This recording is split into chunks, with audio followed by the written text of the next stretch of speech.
You're listening to Souhan-Unfiltered. This is Sean Bernard, live from the Southside Studios. Jim Souhan is in Augusta, preparing to head on over to the Masters tournament. How's it going, Jim? Well, it might be my favorite assignment of all of them, maybe my favorite week of all of them. And if I weren't here, I'd be watching every minute I could, streaming or on CBS or on ESPN. Let me just go ahead and, before you ask me any questions, I'll just tell you what it's like to be here. Yeah, I'd love to hear it. Being here is, actually, I think in a lot of ways, if you really care about the golf, it's better to watch it on TV. I mean, I think the perfect Masters week would be this. Come down here, get a practice round pass, walk the course, watch guys, hit funky, skip the shot over 16, watch guys hit all kinds of different flop shots from different angles trying to figure out the greens. Watch the guys joking around because they're not competing. Follow the greats of the game when they're actually kind of loose and chatty and having fun. And then go find a TV because these are the largest crowds I've ever seen. You cannot get close to being able to see Tiger Woods or Rory. The funny thing is, the best leader you can get close to is Spieth because he just hasn't generated the large galleries. How is that possible? The things you don't get on TV, though, and you do get from being here. One of the most amazing things about this place, I was talking to a guy who knows a guy here, and they're telling me their goal is to make every inch of their property look like the 18th fairway. And they're getting closer and closer. They keep kind of buying up a little bit to lounge land around them, keep expanding. So today I took a walk to all the places that you'll never see a television camera, all the places that you'll never see on your own. And the amazing thing about this place is the backwoods, the back entrances, the service areas look like the first fairway. It's freaking pristine. It's amazing. The other thing you don't get on TV is from the clubhouse all the way down to Amen Corner, it's a ski slope. It is a dramatic drop in elevation. This is a very hilly course, and that doesn't always show up on TV. Well, that's one of the things Tiger mentioned yesterday on TV. He just said, the thing that I think the average fan that's watching doesn't realize is that there are no even lies here. He said you may hit a hell of a drive, and then now you're hitting a shot where the ball's a foot above your feet. And that's the beauty of the Masters. One of the reasons it's my favorite golf tournament of all is, you go to the U.S. Open or PGA, and they've gotten better about this. But it wasn't that long ago that their idea of a championship golf course was 3-foot rough, fescue, narrow fairways, where if you hit just the ball a little offline, you're just pitching out. Nobody wants to see a great golfer pitch out and try to save par. That's no fun. And not make any birdies. That's no fun. Yeah. Here, the genius of this golf course is you can drive the ball here. You have reason to push the limit, to hit it as far as you can. You're not going to be overly punished by being just a little bit off. But what you will be punished with is if you're just a little off on your approaches. It's really a second shot golf course in a lot of ways. You have to know where to land the ball, how to use the banks, how to read the putts, which way. There are a lot of I've played here. There are very deceptive reads where it looks like it's going to break right, but you got to know where Rage Creek is, and the ball's always going to break toward Rage Creek. So that's the genius of it, is you're not dealing with overt attempts to make you make bogey. It's really up to you how you want to play it. So I've watched all 3 days, and I mean, I understand that it's, you said it's really kind of a second shot golf course or an approach golf course, but from a fan's perspective, and I've golfed for years, it looks like it's narrow as hell from the tee box. Most of these fairways look like they're about 20 feet wide instead of 30 yards wide. It looks like you'd absolutely have to be straight off the tee, or you're going to end up in the pine straw. Well, it really depends on which hole and how far you're hitting it. Like from the members' tees, it's a pretty easy driving golf course. You have areas to land the ball. I would say that most of the fairways here are pretty generous. I'm trying to think of the exceptions. 11 is just so. And the thing is, I don't think there are any particularly narrow fairways, except for maybe 7. 7 is a tough drive hole.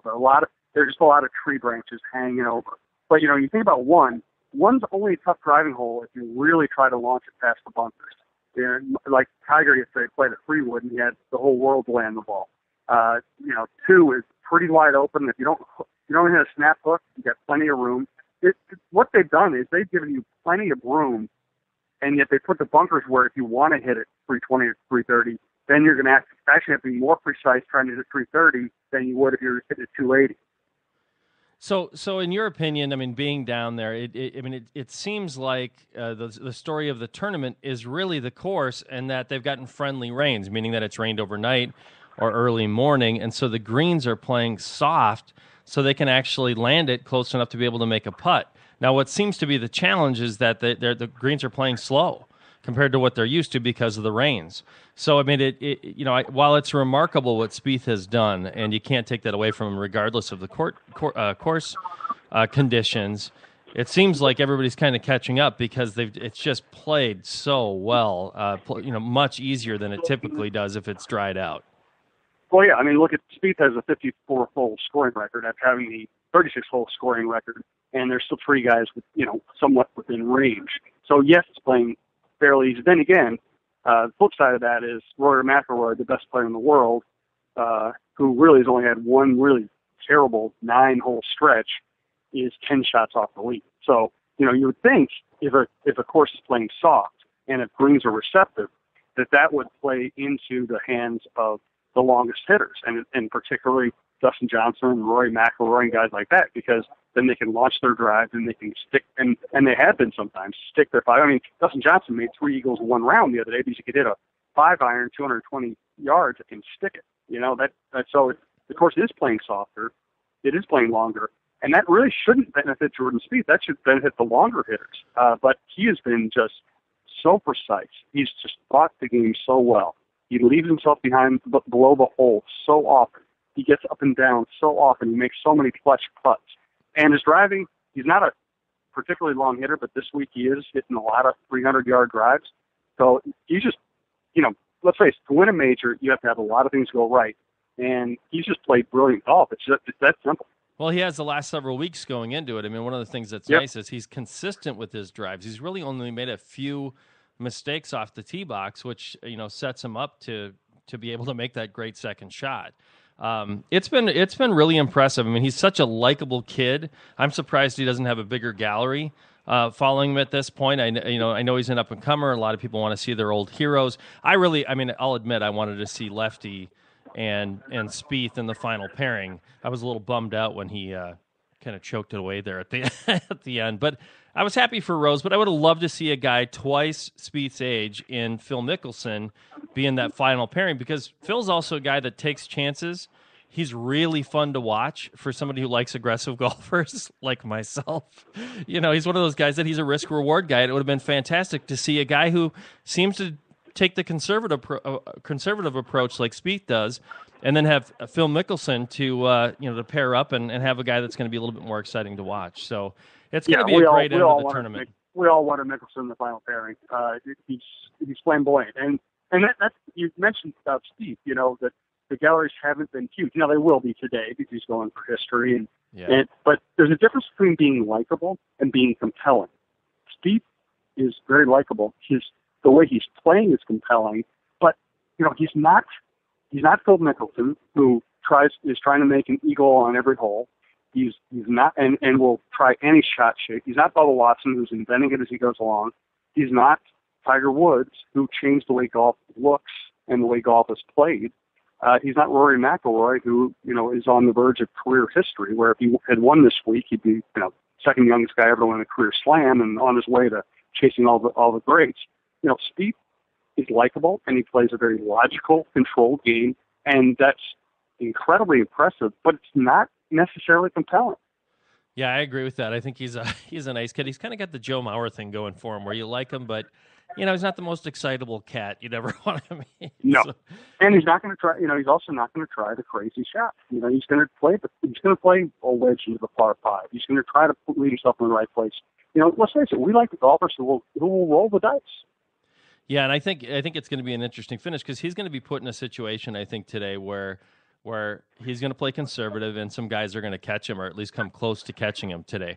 I hope he doesn't fold. I hate to see somebody do that, but I was kind of happy that he had the double bogey just because it made Sunday more interesting. This is one of my favorite days of the year to actually to watch a golf event. It's one of my favorite days of the year for that. So, mine too, absolutely. And the thing about Spieth is, he lost last year. He was in the final pairing with Bubba, and Bubba beat him. But he didn't choke. He shot a 72 under tough conditions. That's not choking. He just didn't play quite as well as he wanted to. So, he's played 7 rounds at Augusta, and he has yet to shoot over par. So I don't see him choking. He's too composed. He plays too smart. The course, and this really the pin placements in a lot of these holes actually play to his strengths, where he can just kind of play safe to the middle of the green and try to make a putt, where they're going to be tough holes to get close to, which is what Tiger and Rory and Mickelson and all those guys are going to be going for. But I do not see Steve choking. But that doesn't mean that somebody won't come get it. If somebody shoots if Rose or Mickelson or Hoffman can shoot a 66 or a 67, which would be hard, but it's not impossible, and then Spieth's got to make some birdies. And, that's the question is, will Spieth be able to not just play smart and par his way around, but will he be able to make a birdie if he really needs one? Well, that's what I'm hoping for today. I'm hoping that something happens, ideally that the guys behind him come close to catching him, so that Spieth on the back nine is having to make birdies. That could be a phenomenal finish for today and get him to the record. Ideally, that's what you want to see today, is that he's going to, it's going to be a little bit of a fight to the finish, and then he also gets the 4-day scoring record at Augusta. Before we go to break here, one more question for you, and that is with is the course playing? I mean, when was the first year that you were at the Masters? 2004 or 5. It was the year that Tiger basically had heavy rains over the weekend, and they had to basically play, I don't know what it was, 24, 30 holes or something on Sunday. So it was just this long day, and Tiger, at the beginning of Sunday, not the beginning of the final round, but the beginning of Sunday, when they had to finish round 3, was way off the lead, and he roared back and won it. And that was the coolest thing I've ever covered, I think. And the course now is much longer than it was back then, right? Yes. And they've added. Well, yeah. I mean, they Tiger-proofed it to a degree, but it's still lengthening it. I had heard a great story about, I know a few people around here. Heard a great story. They do want to lengthen this course. They don't want it to be easy. And these guys hit it so long now that, again, Dustin Johnson made 3 eagles the other day, and he made it look easy. They don't really want that around here. They want the eagle to be a really difficult challenge. So they want to buy up some land from Augusta Country Club, which abuts Augusta National down by A9 Corner. What they want to do is buy some land so they can lengthen the number 13 tee box and make it that even a more difficult drive around the corner there. And so they go to Augusta Country Club and say, okay, we'd like to buy about 40 yards of your land, and Augusta Country Club says, well, I'll tell you what, we'll give you as much land as you want for 2 lifetime passes to the Masters.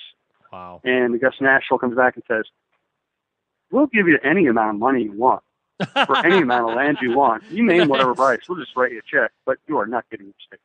Unbelievable. Well, let's. I want to ask you a few more questions on the backside of this break. So as we go into it here, so you're finally going to be back from your world tour. From you were in Vegas, and then you went to the Twins opener in Detroit last week, and then settled in there at Augusta. But can't wait to have you back here. Some cool things that are going to be coming up for you. Starting with the local this Tuesday. We're not going to start this promotion this Tuesday, but the following week at Kieran's, a phenomenal thing that our partners with Guinness are going to be doing. The first 50 people that show up to come and see your show, which we're now going to have the opportunity where people can actually hear the show when you're that'd be nice when you're doing your live podcast from there. And so we'd love for fans to show up and even ask a few questions, and we'll make it a little bit more of an interactive event. But this is phenomenal. I talked to the folks at Guinness the other day, who are a great new sponsor of yours, and they're going to give the first 50 people who come to your show and tweet or Facebook that they're at, Kieran's the local of the Liffey, they're going to get a free Guinness. And they're going to be eligible for a prize that we're going to give away in the next few months, which I guess they're saying it's either going to be a giant Guinness mirror or a Guinness neon. I hope that actually goes to the winner and doesn't accidentally end up in my basement, because I've always. I would actually like to see myself in the mirror after I have that 8 games. That might be interesting. That could be a little trouble, especially if you start arguing with yourself. So. Yeah, well, I always lose these arguments too. Yeah, so we're excited about that, and make sure and check your social media, because we'll be tweeting and Facebooking out that information as we'll start that not this week but the following week with our friends at Cara Pubs. The other thing to mention is that our great partners at Sun Country have specials going on every week. They're a great new sponsor of yours, and you can see their specials each week tweeted out, and again Facebooked. We'll notice that information will be out there as well. And other than that, we'll be back in just a couple of minutes.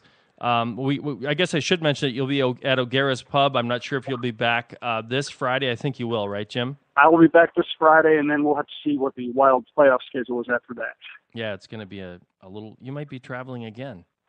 Yes. We just don't know where you're going to go yet. So.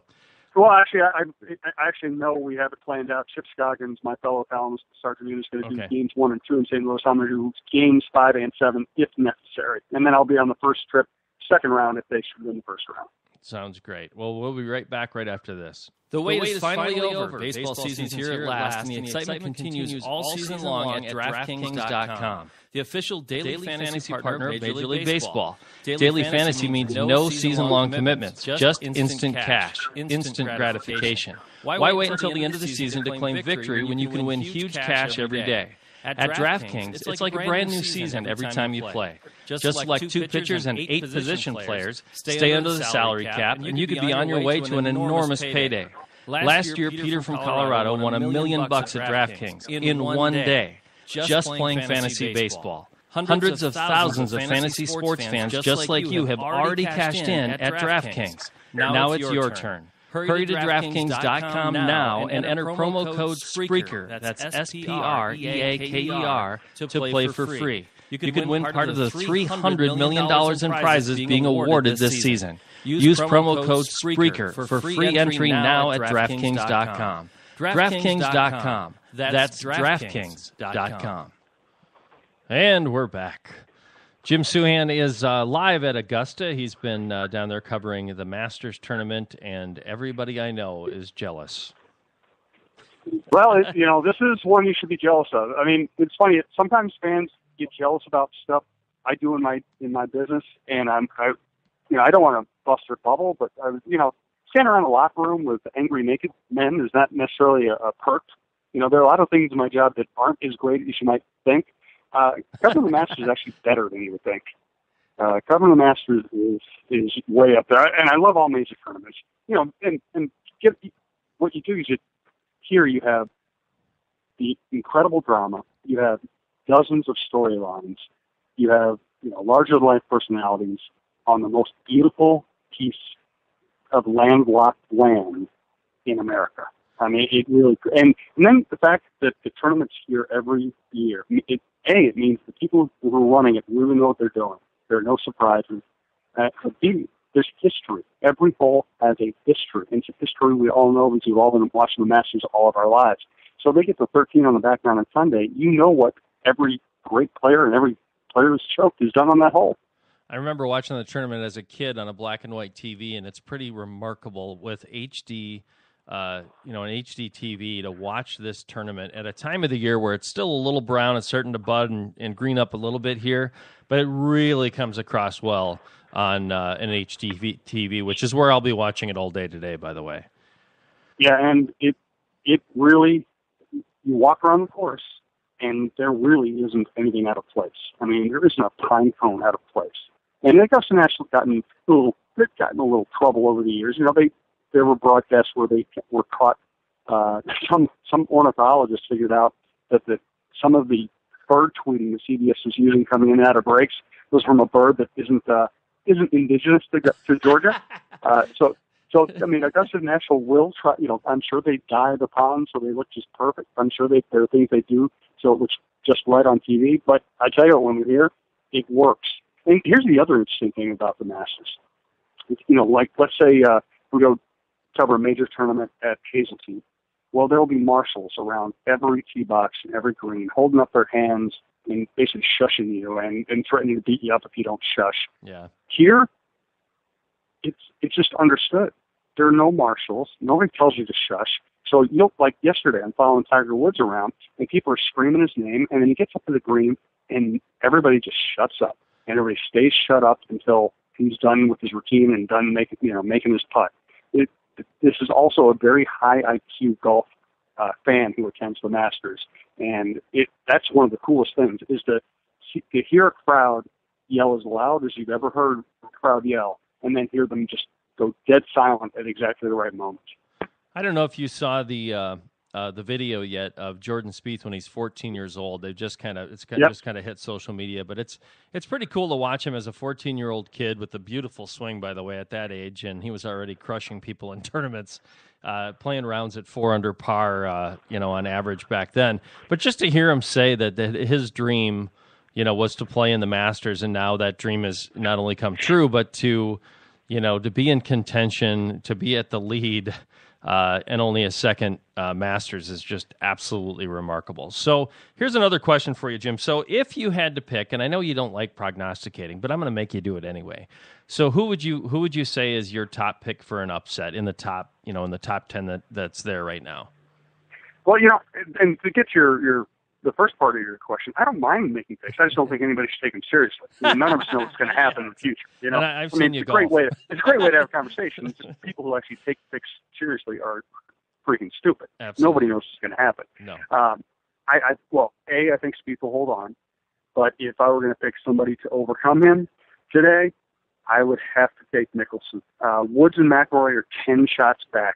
That means that it doesn't matter. It can't be just them playing well. They'd have to play incredibly well, and Spieth would have to choke for them to come back. That's just too big a margin unless Jordan completely chokes. And even then, maybe McIlroy and Woods can catch somebody else in front of them.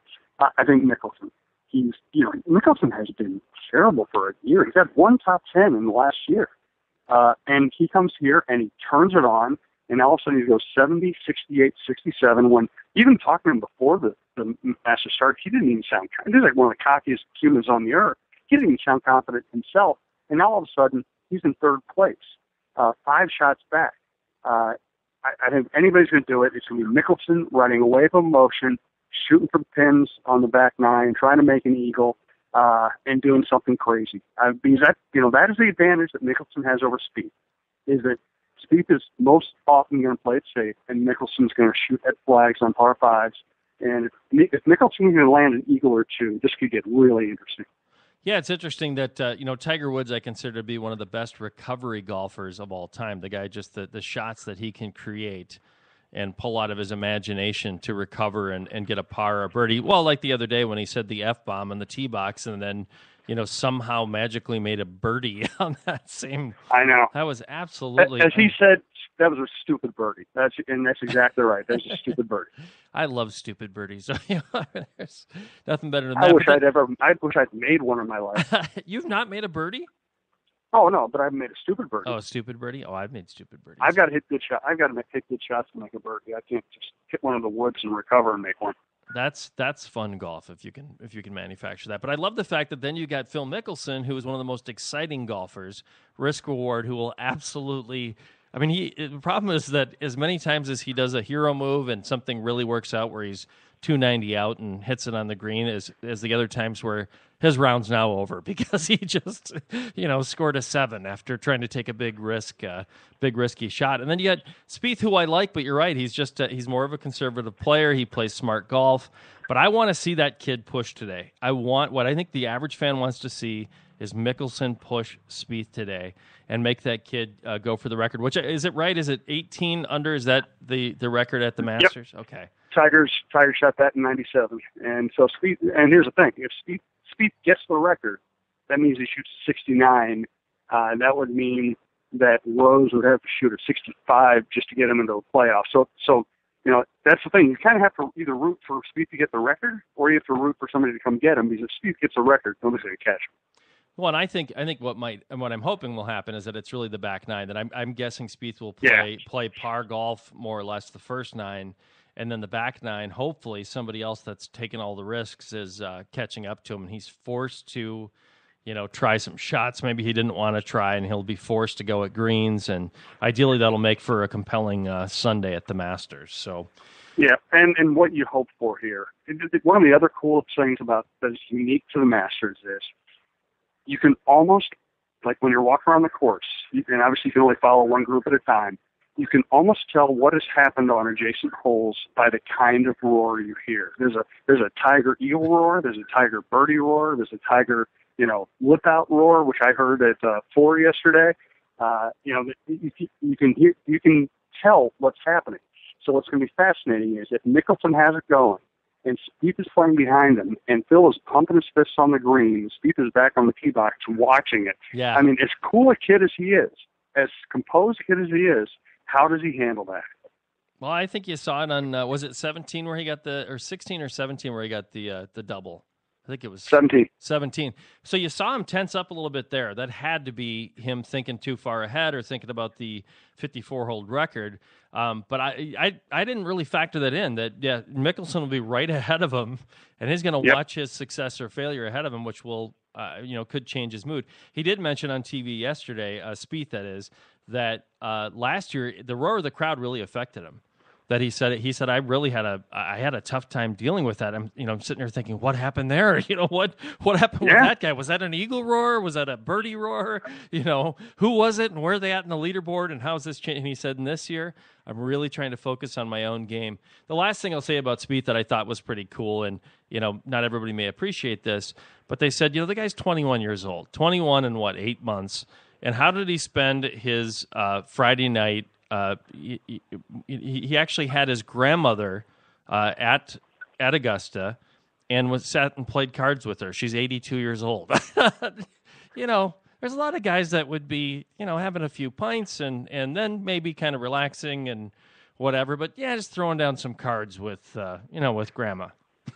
Pretty cool. Well, I think story. that's one of the reasons he's so composed. Is he not only is a very supportive family. Obviously, they're all here walking around with him. His brother's an athlete, and his sister is a special needs kid that he spends a lot of time with, who isn't here, but he calls her every night. So, I wrote about that last year when Spieth was in contention. That the fact that he's been so close with his sister, who is a special needs person, it's really, he even admits it's kept him from getting a big head or feeling like he's something special. He said he's humbled every time he's around her.